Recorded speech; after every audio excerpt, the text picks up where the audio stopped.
must be Zeb, the indie game fan. Yeah. How are you doing?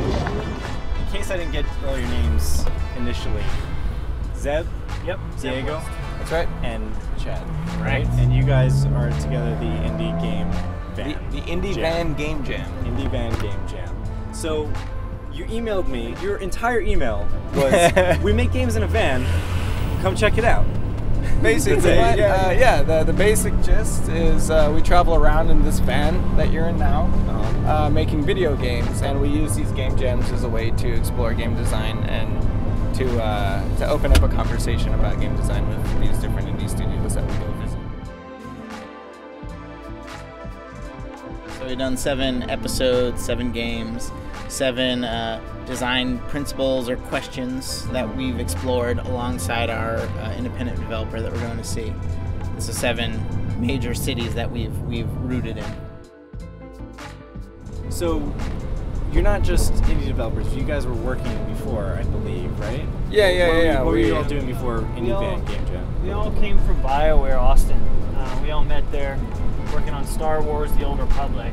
And I worked there about 2.5 years. I think Chad and Diego worked a lot longer there than I did. But we just kind of bonded there. That was one of the biggest projects that's ever been in video games, and like one of the biggest budget projects and stuff. So all we wanted to do after finishing that was work on something small. Just go the complete opposite and drive around in a van, which I don't think has any air conditioning. No, it's just air. We're blowing heat We straight at you. got air, and that's good enough for us. So we've made a different game based on whatever studio we're going to.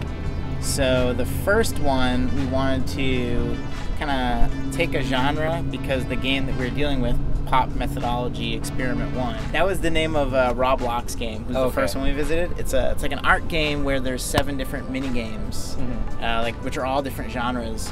So our idea was to take something that was prevalent in that game, which is genre, and kind of mess around with it to get a different player experience from it. Okay. Whereas on the way to Play Entertainment in Vancouver, like their games, their art style is always really well done and really integral to the gameplay. Right. And so our game was a completely different genre. It's like an exploration, like game where you just kind of experience the art that we have there. The whole idea was the art and the design feed off each other really well. Right. So each place has been a different genre for the most part.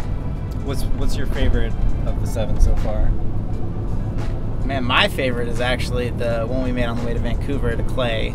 You basically play as like a lost sailor or like a lost fisherman, just in a tiny little rowboat in this sort of dark seascape with like jagged rocks around you. And what we picked out about Clay's games was the fact that like the art style in the games feels like a design element. So we tried to make a game where the art style was the design element. And so we made it so you could only actually see when lightning strikes. That was the only time the art assets become visible, and you can only kind of navigate by this, like the stars that you can kind of faintly see, and by what you hear. I like that one. I'm a huge fan of Beekeeper, even though Chad hates it, just because it's kind of a PvP like bee catching game. Okay. And the idea is to generate more honey than your opponent, and it's kind of a platformer, and you each have your net that you go try to catch bees with, and the basic idea is that you've got something you're trying to do, and you have a couple tools to harass your opponent with to make his life difficult, and he for you. Mine is actually probably Stunt Mitch, and basically it's as if you're like a stunt driver, but you have no control of the car. You just play as this heroic little ramp that's trying to save the indie van from destruction. It's inevitably going to crash into some kind of chasm, and you just have to get this ramp into the right spot in order to save the van. Nice. All right, so next question: where the are we? I just started driving around a little since. Okay.